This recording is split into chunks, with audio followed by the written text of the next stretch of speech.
everyone. I hope you can hear us all clearly. We're going to get started. It's just coming up to 2 o'clock now, and I see some people are still joining in, so welcome. So this is the second part of our series on science policy. If you attended our last webinar, you got some of the basics and the introduction to science policy and the science policy interface with Jeff Kinder. If you haven't seen that yet, all of our webinars are recorded and available on our YouTube, so please feel free to watch. We'll be sure to send around the links afterwards. But today we will be discussing how to actually get your research in science to impact policy. And we are lucky enough to be joined here in Ottawa with Dr. Fuller. And so just a quick introduction here today. I'm Kathleen Walsh. I'm the Director of Policy at Evidence for Democracy. I hope most of you are familiar with our work or have been on one of our webinars before, but if you aren't, welcome. We're really happy to have you. If you don't know about E4D, we promote the transparent use of evidence in government decision making. This means we eat, sleep, breathe, live the science policy interface. It's what we're all about. It also means we are a team of science nerds and policy nerds. And this is a bit of what we do. So we work to educate Canadians on the role of science and evidence in our democracy. We do independent research on government decision making, and we do issue-based campaigns. You may have seen some of them in the past on the mandatory long-form census, funding for Cochrane Canada, and the creation of science integrity policies. Just a couple housekeeping things. Before we get going, there is a chat function in Fuse if you're using the web-based version. So you can see here, I've got a screenshot of a previous webinar, so you can see how this works. There's a little chat window in the bottom, and if you click that, it will open up on the side. You should be able to chat here with each other, and you'll all be able to see the chat, but you'll also be able to post questions when we get to Q&A. So let's just give this a try now. If you are on web-based Fuse, just take a minute and give us your name, where you are currently, and maybe your research background or interest.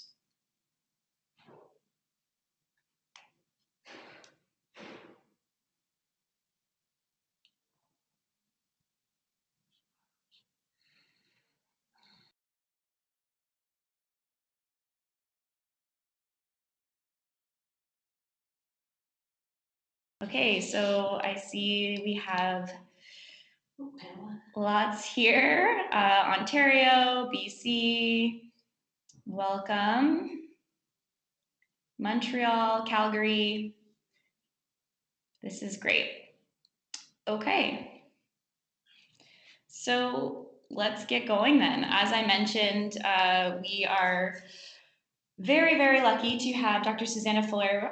She happens to be in Ottawa and has this jam-packed day and has made time for us, so we're really grateful. Quick introduction, Susanna Fuller is a senior marine coordinator at the Ecology Action Centre based in Halifax. She has a PhD in marine biology from Dalhousie University and a BSc from McGill. 6 months spent at sea during her high school years catalyzed her interest in the oceans and in marine conservation. Susanna works at the Science Policy and sometimes Economic Interface to achieve meaningful protections for oceans both within Canadian waters and on the adjacent high seas. She's on the steering committee of Sea Choice, Canada's sustainable seafood program, the High Seas Alliance, and a board member of the Deep Sea Conservation Coalition and EcoTrust Canada. She continues to be inspired by her children who find wonder in the backyard and her husband who tolerates her lack of work-life balance. Thank you for being here, Susanna. I will hand it over to you. Hi, everybody. So yeah, I'm really pleased to be able to do this presentation today. And I'll just give you a tiny bit more background so you know kind of where I'm coming from on the talk I'm going to give. And somewhere in the middle of my PhD, I realized that science wasn't enough. And I did my PhD on sponges in the Northwest Atlantic. And I realized that there was no policy to actually protect these ecosystems. And so I kind of took I wouldn't say it's a total hiatus from my science work, but I dove into policy quite deeply from the international and then national perspective in the middle of my PhD. So it took me a little longer than it should have. But it made me realize that the pathways to make sure science works for change are really important, and it's important to know those pathways if that's something that you want to do personally. So I don't think every scientist has to be a great communicator. I don't think all science has to influence policy change, but if that is something you want to do, I'm hoping my kind of case study of this paper that I did with my colleague Julia Baum at University of Victoria, and Heather Grant also helped a lot of in the communications, who works with me at the Ecology Action Center. Just to show, like, this is a case study of how you can situate your science in a way that is very credible, but also does move along a critical issue. So I'm going to talk, the case study I'm going to give is really on how we manage our depleted and endangered species. And it's not lost on me that this year is the 25th anniversary of the Atlantic cod collapse. And I was actually sailing across the ocean as a teenager during that year. And I remember one of the pieces of news we got was about the cod collapse. And it was very formative for me for some reason, because I was in this large expanse of ocean and had grown up in Cape Breton and, around a fishing community. And it just, kind of galvanized in me that I needed to do something. And so I didn't know what that was, and I'm still trying to figure that out. But so that I'm going to talk about the science of making change and give you a case study on how we've been working at the Ecology Action Center and with academics and with government on how to improve protections for at-risk species in Canada. So the problem, and you may be well aware of it, you may not, but the problem is basically in our oceans, we have commercially fished species like Atlantic cod, American plaice, redfish, poor beagle shark, which is no longer commercially fished, that are actually considered endangered by the Committee on the Status of Endangered Wildlife in Canada. So that's the committee that advises the Minister of Environment on listing decisions. So COSEWIC will come up with a report. It will have a designated status for a wildlife species, and then it goes into the minister's office with advice to list or not to list, and she or he decides. In the case of fish, that advice usually comes from the Department of Fisheries and Oceans Minister to Minister of Environment. And more often than not, and it's been, other papers have shown this, more often than not, we do not list commercially fished or incidentally caught marine fish species, because it would shut down entire fisheries. So the only commercial fish that are listed right now are, and they were on the Act when they were the first fish to be listed on the Act, and they basically were listed when Species at Risk Act came into force in 2002, are 3 species of Atlantic wolffish. And so for those fishermen who interact with them or catch them have to have permits. So we were concerned because we sit on a lot of fisheries advisory committees in Atlantic Canada, and also for internationally caught species, high sea species. And we noticed that when a species was categorized as endangered or threatened by COSEWIC, it did not necessarily mean that all of a sudden there were a whole bunch more Fisheries Act management measures.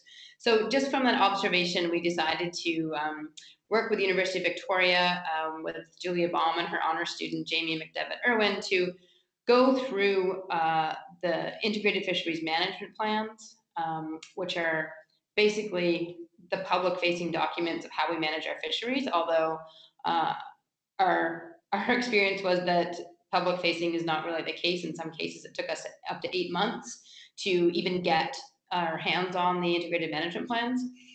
And so what we did was we looked at all of the measures in place under fisheries management regimes across Canada for species that were considered at risk by COSEWIC.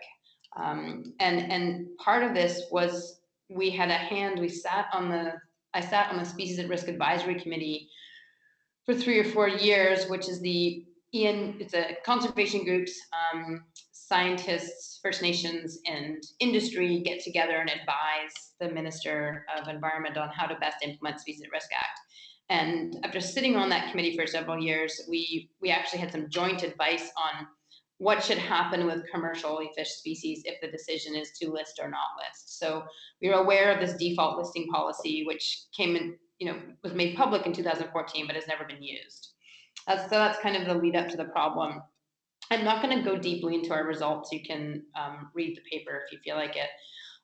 But we worked quite hard over about a year and a half and did this analysis and wrote a paper called Missing the Safety Net, Evidence for Inconsistent and Insufficient Management of At-Risk Marine Fish in Canada.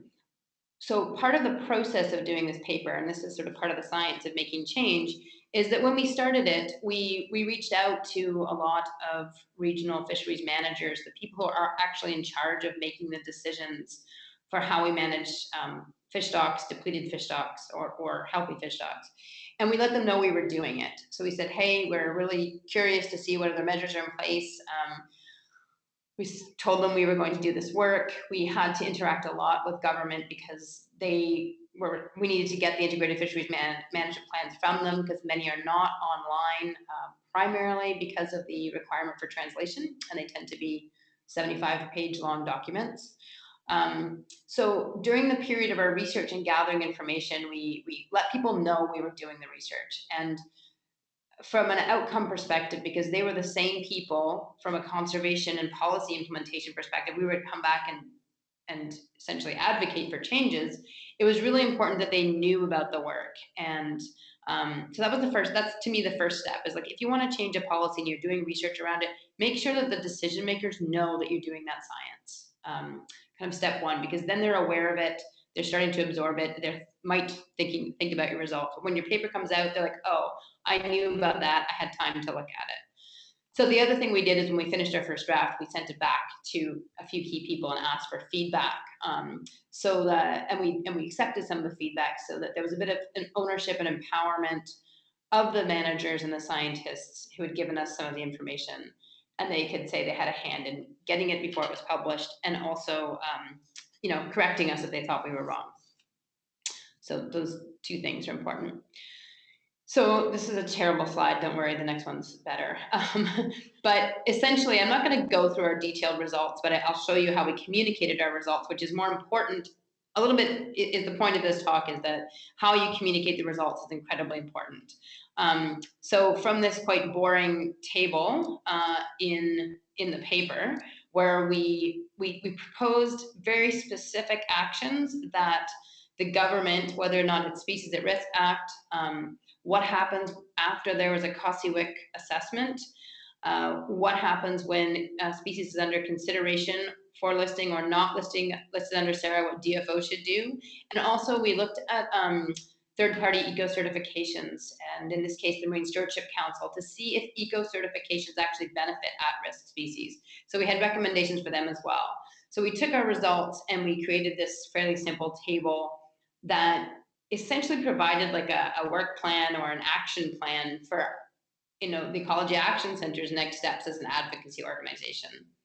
And that's a terrible table that nobody would ever read, except if you read the paper, which most fisheries managers don't read scientific papers.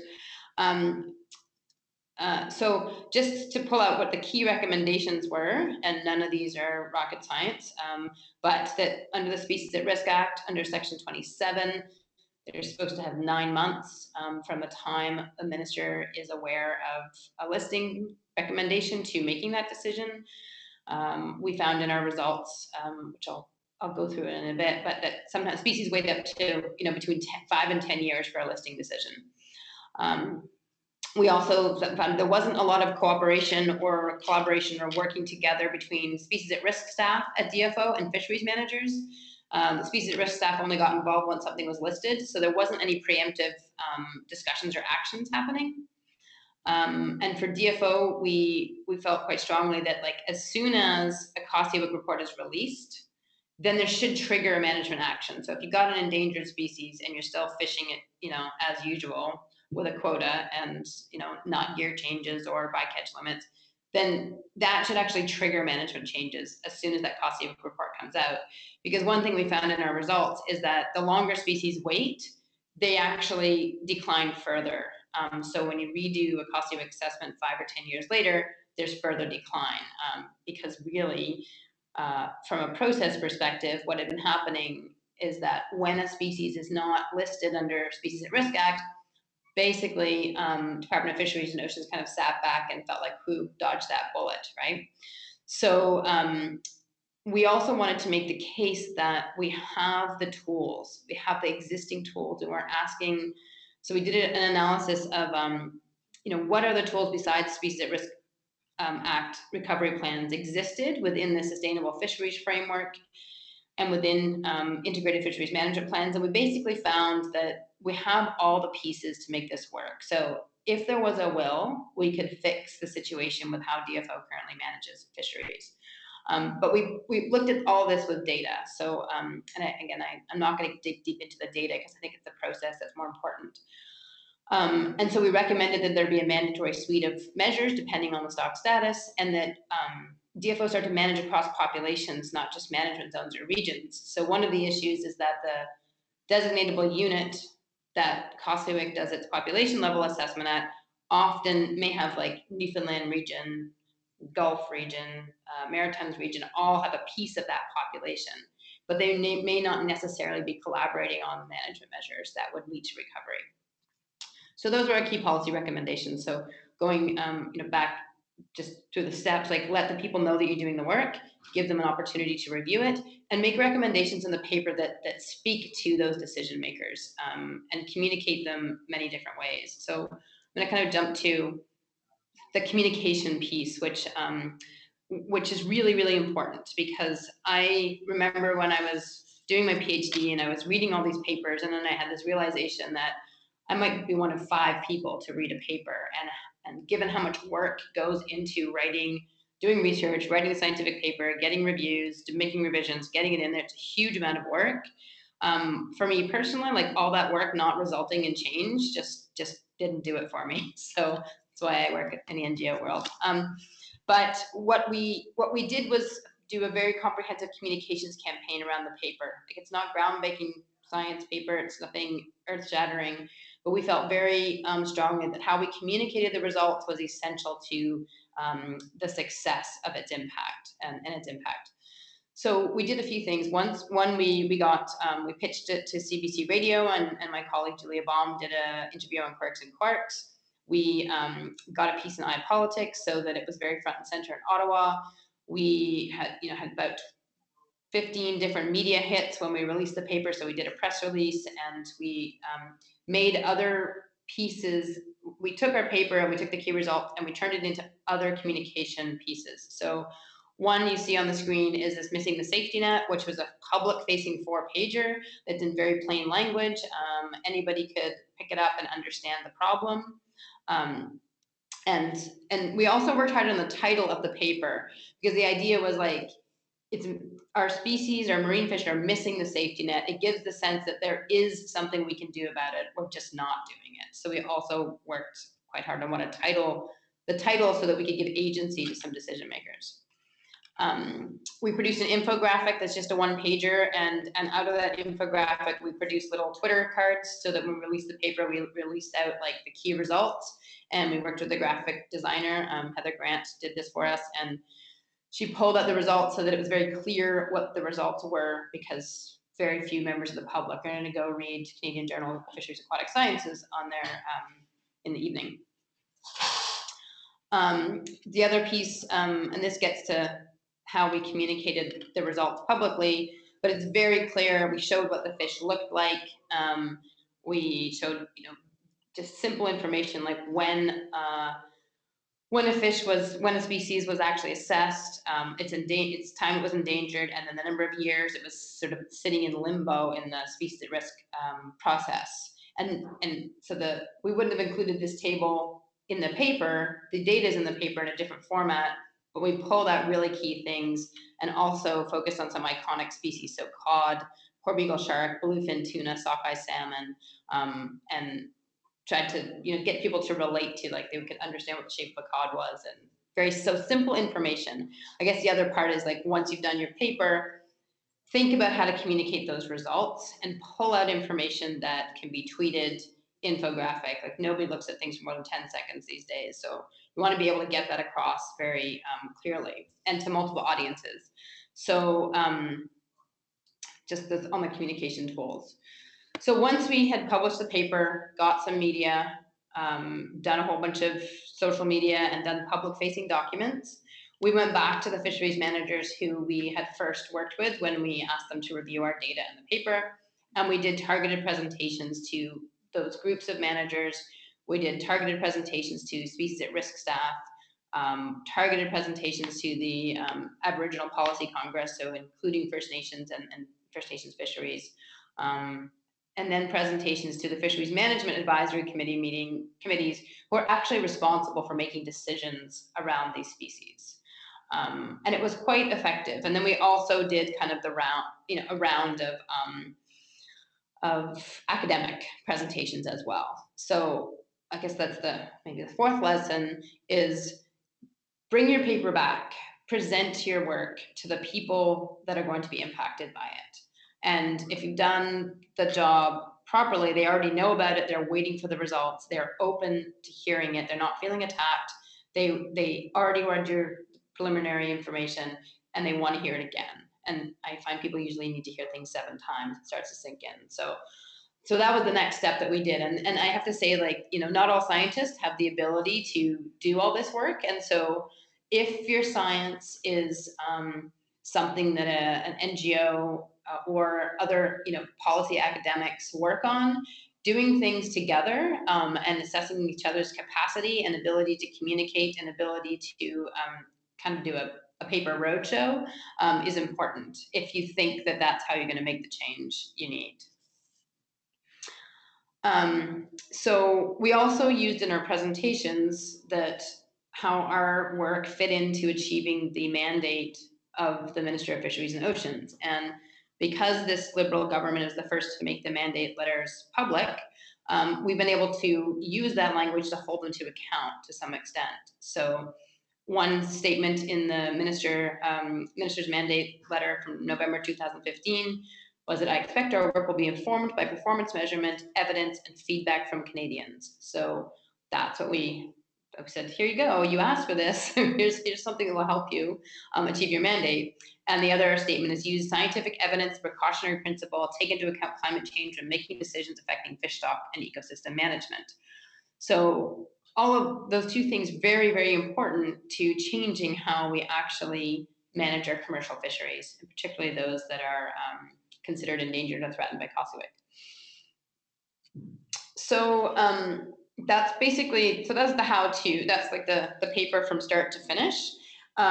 Since the time, so we published that paper in September 2015, did a lot of communications, had a lot of meetings, and then because we sit on the Fisheries Management Advisory Committee meetings, we have been really pushing on specific species more management measures, and we are also doing another analysis called Building the Safety Net, which will be finished in the next couple of months. But we have been advocating at the same time for DFO to revise its integrated fisheries management plan template to be very specific about measures in place for Kossiwik assessed species. We have advocated for additional funding to manage and recover depleted species. And we are very engaged, and my colleague Katie Schlate works on this, and we see Atlantic bluefin tuna as the first test. So Atlantic bluefin tuna was recommended, it is endangered according to Kossiwik. It was recommended in August 2016, that it not be listed under SARA. Now, if tuna was listed under the Species at Risk Act, it would shut down most of Prince Edward Island and probably cause a fair amount of civil unrest in Atlantic Canada. Also, tuna is managed by ICAT. It's the international, I always say international conspiracy to catch all the tunas, but it is not that. It's the International Commission for the Conservation of Atlantic Tuna. And so it's complicated because the management measures need to be agreed by all of the parties to the ICAT convention. However, Canada has a role to play because it is a developed country with reasonably sophisticated fisheries management tools. So bluefin tuna in April, they said, you know what, we're not listing it under the Species at Risk Act. No big surprise, we expected that was coming. But it is, what they do with tuna is critical to and how we advocate for what they do with tuna.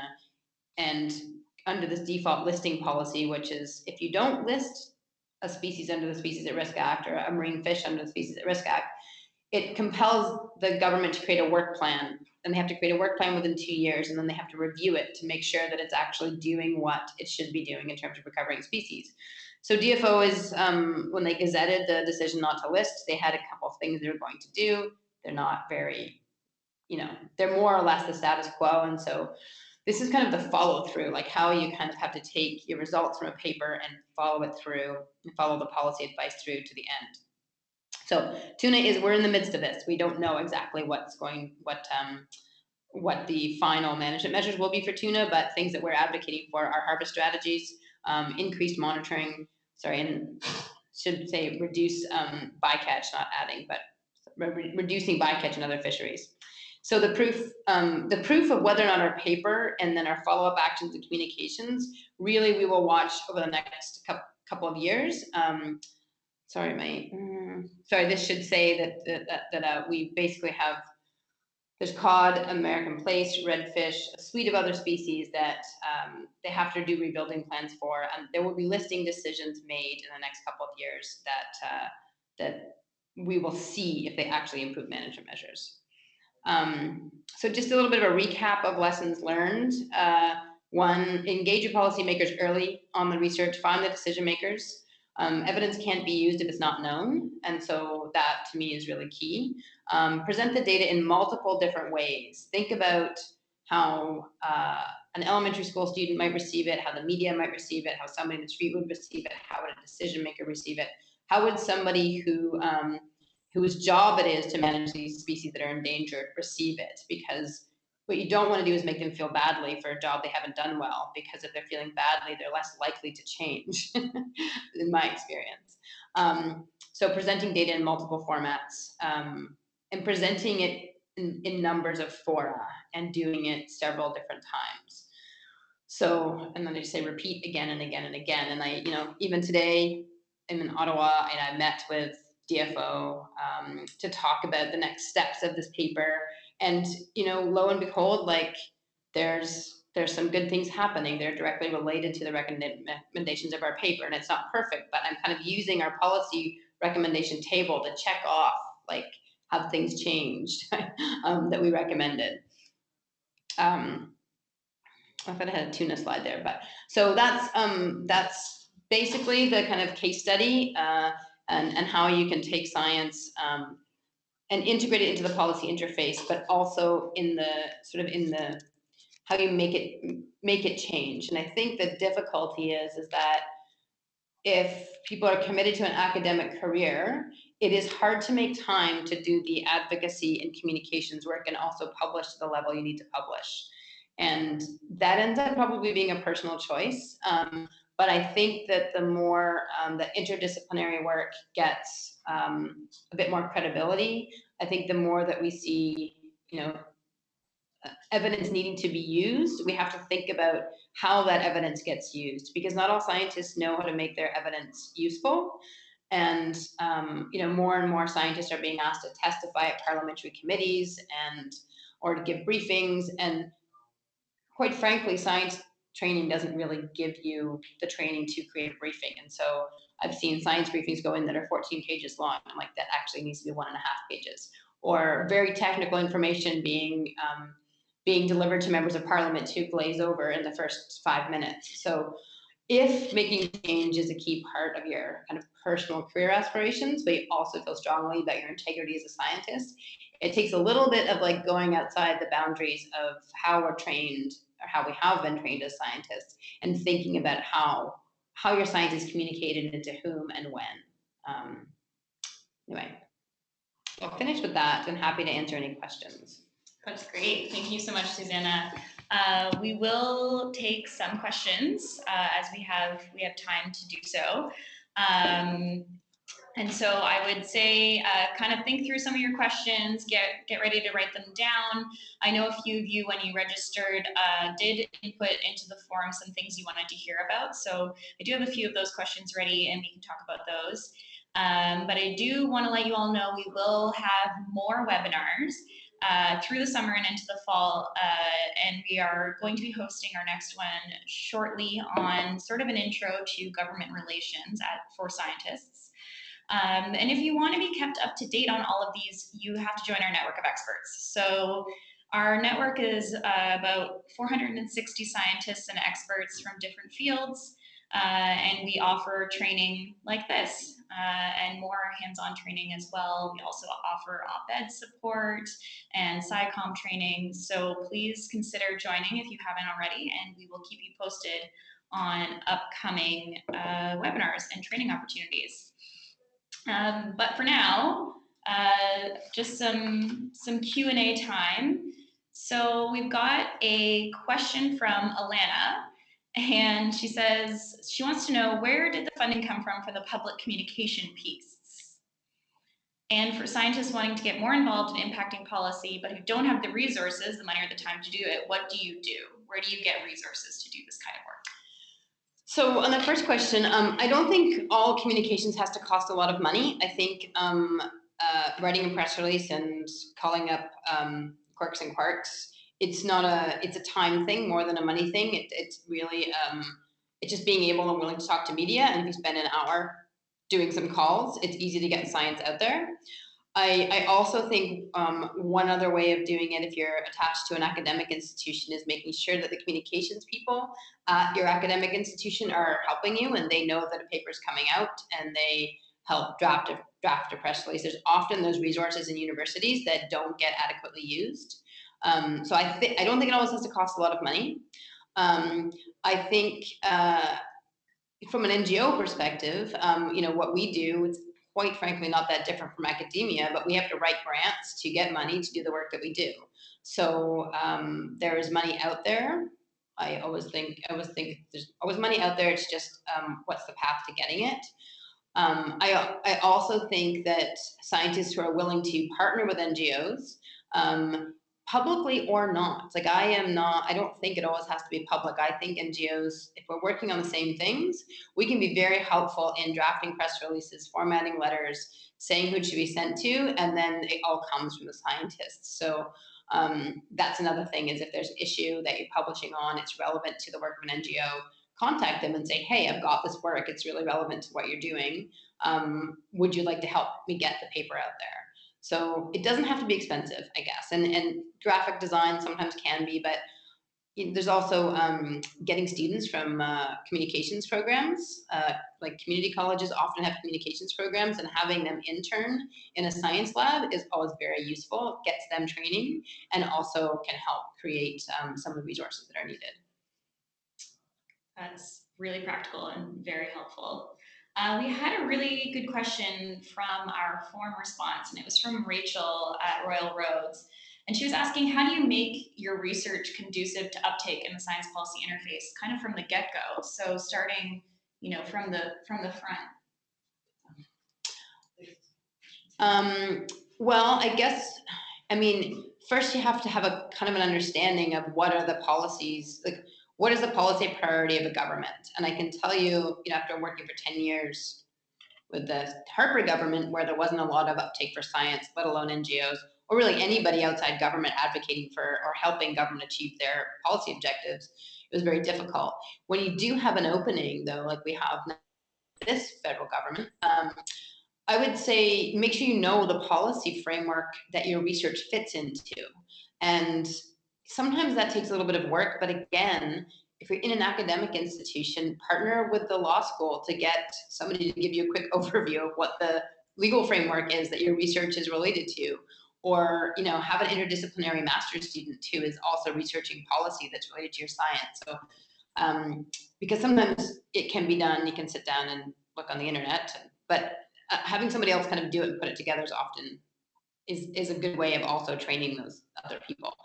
And so this is the other question. And how do you make it conducive to uptake in the science policy interface? Well, you look at a problem the government is facing and you think about, does your research fit into that? And again, I don't think all research should be directly related to policy. I really do think we need, basic inquiry-based science. But for things like species at risk and climate change or marine protected areas or use of pesticides on agriculture crops, like those are environmental and human health and biodiversity issues for which we need science. And you just have to read the paper. I always read the business section of the paper to find out what the policy priorities are, because it's often in the business section you don't really notice. But if you want to know what the policy priorities are, like read iPolitics, Hill Times, become familiar with what's being debated, Parliament, or what different committees are studying, and then you figure out does my line of work actually fit into what they're looking at right now, and then the path actually can open up for you. Yeah, that's kind of that policy window tracking. And I think a good resource is iPolitics Hill Times. It's something that we certainly follow. Is there will be a list if you look in these publications of bills and things that are in front of committee. And so there are really concrete, very simple ways to track what is happening day to day and try to hit those targets. So there was a question earlier, I think, from Colin. And I think this comes up time and time again for us and for a lot of scientists is, scientists doing advocacy and the risks there. So I think Colin had asked about, potentially being seen as wanting more money for your research or self-interested or, whatever it is. How do you come at that? How do you combat that? And how do you move through it? Well, I personally feel like we have this sort of paradigm in science where we think we're supposed to be objective and we're not subjective. And it's, we make our decisions. We are humans. We make our decisions based on emotion, whether or not we think we do. We decide what we research often because it makes us feel good or we have an interest. So I think the lines are much more blurry, and I never worry about whether or not things are subjective or objective. I think if do what you feel in your heart is the best thing to do. That's the benefit of being human. So, I don't work. I think it is a choice, though. And I think about a lot of scientists in Canada who we know are excellent advocates, but they came to it late in their career. So David Suzuki, he first, got his PhD, did genetic research, got to be a respected scientist, and then became an advocate. David Schindler is somebody else who did that. Jane Goodall, another example, right? People who have established their scientific careers and then become advocates. I actually think we don't have time for that so much anymore. I think if we feel that we need to do something, there is nothing wrong with trying to make change and doing things better in the world. And I think we need to take our peers to task on that a little bit. I think people who, I really do. I think that there shouldn't be it's like science shaming, right? I'm like, oh, you clearly think, something should happen. Like, yes, don't you? Like, climate change is happening. We should probably use our science to do something about it, right? So, I mean, I think our science is, it's in the human. We created science. Humans created it, so it's not objective. And I don't know. I wouldn't worry about it so much. It's kind of how I've come at it. I like that. Yeah. This is another question that's come up actually quite a few times about sort of the other side of, there's other people getting their material into policy that's maybe not evidence-based or is not, is not independent in the same way. And so I think the concerns there, how do you combat that? How, as a scientist, do you come at that? Well, I think that's the flip side a little bit of the last question, because we always, since the beginning of time, corporations have used science. Like, think about the science that came out of the cigarette industry to say it doesn't cause cancer, or got muzzled, or the science that came out of sugar to say how bad sugar was for you, and then it got muzzled by the corporation. So I think that the onus is on those of us who care about biodiversity and human health and social well-being to speak out just as loudly. And so that's the other side of it. And I also think calling people out. And the other thing is science is iterative. So if there is a paper that's written that is, like, you can always do the other side, the more research to prove that paper is wrong. Like, science is like kind of this dodgy path to what we seek as the truth.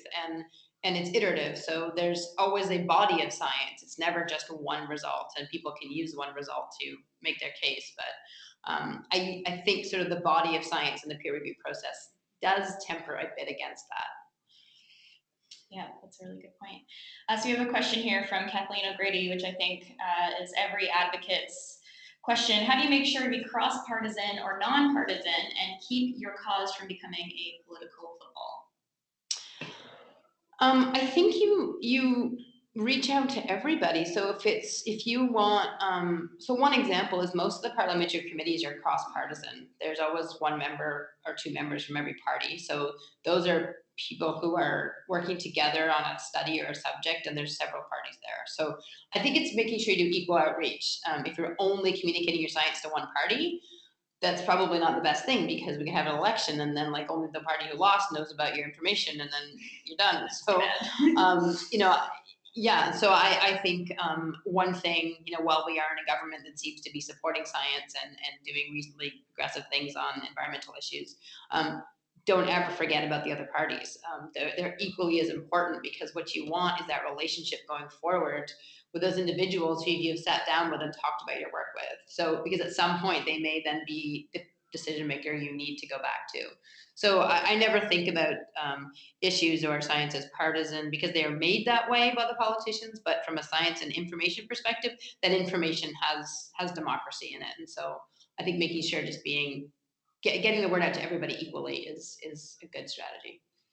Yeah, that's actually something that we will cover in our next webinar is, how you choose to communicate and with whom in government or in opposition, and why all of those are important. If you want to create change, sort of only talking to one person or one party isn't really going to do very much.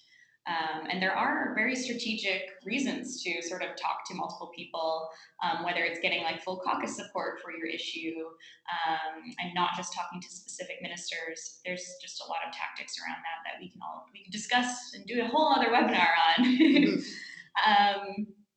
So I think we had another really interesting but tough question, and that was from Hillary at CFAR. And she was asking, how do we measure the impact of our research on policy over time? And how do you sustain that engagement? I mean, again, this could probably be another webinar topic altogether, but a big question maybe for us to discuss. I think it's just persistence.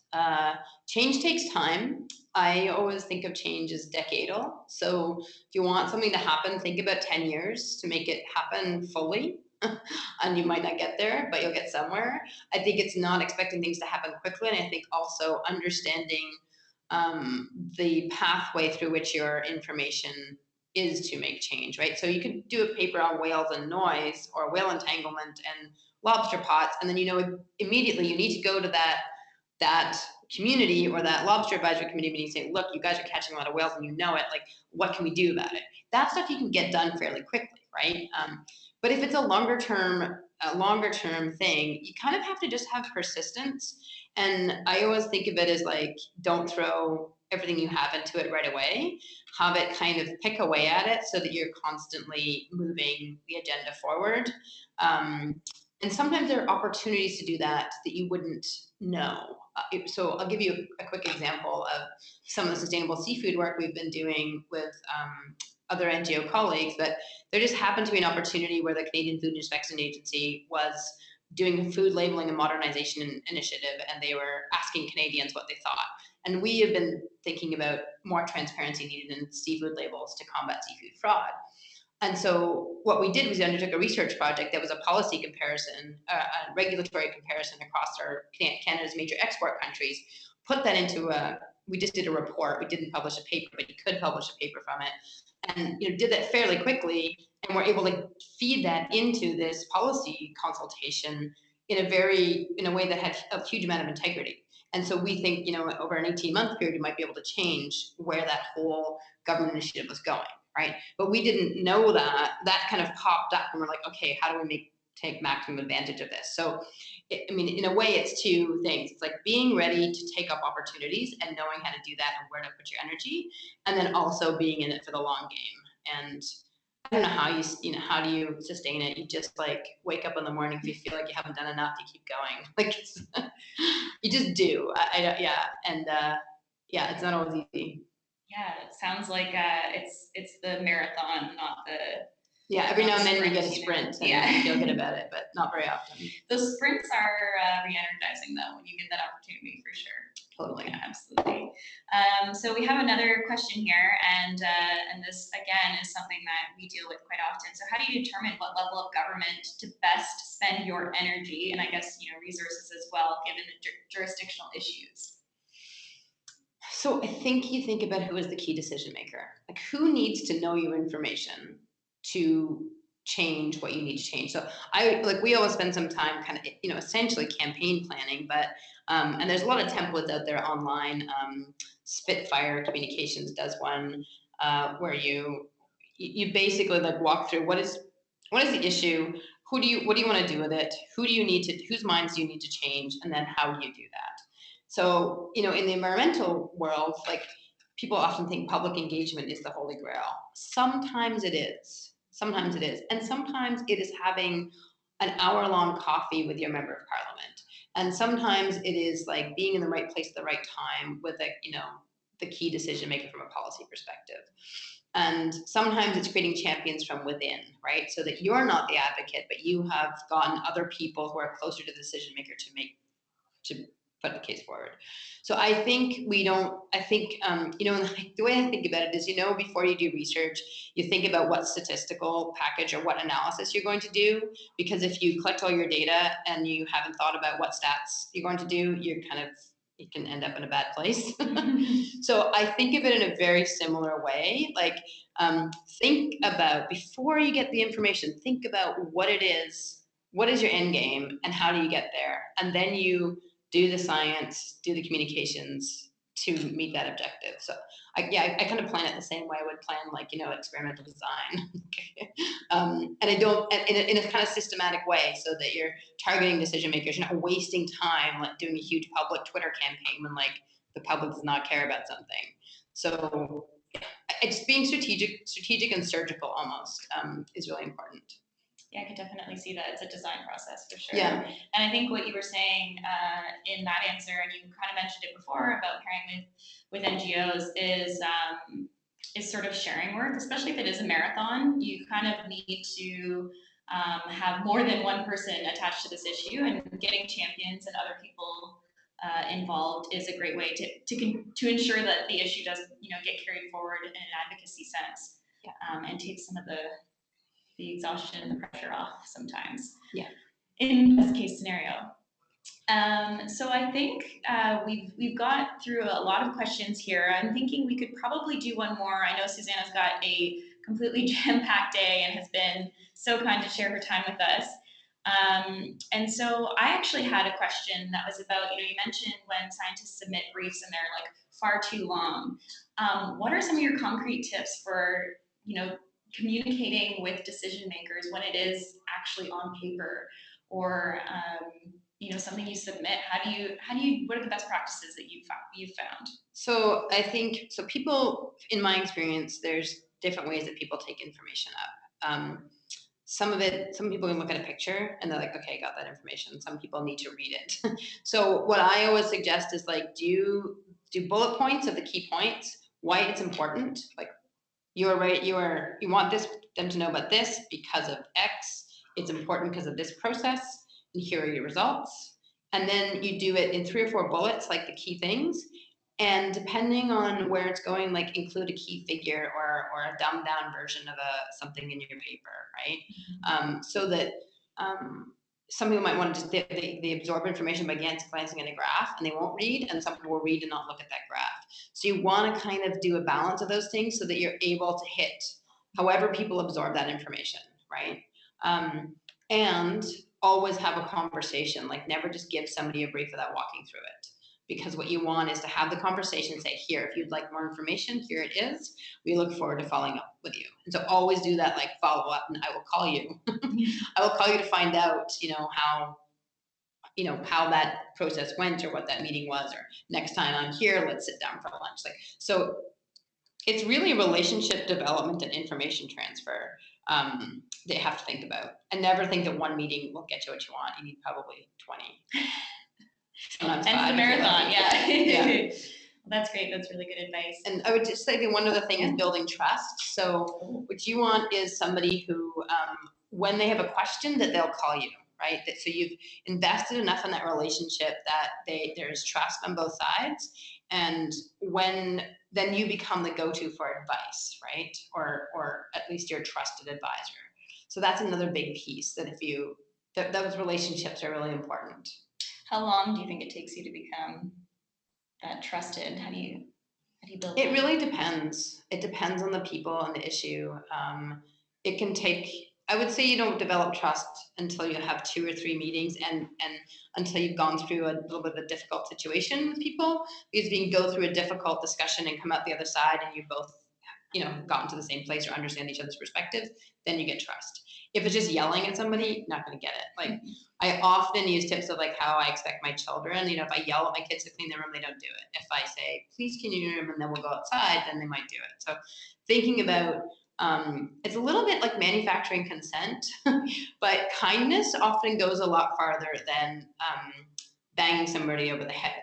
And I totally think that we still need street protests and we need people to hold the bar high.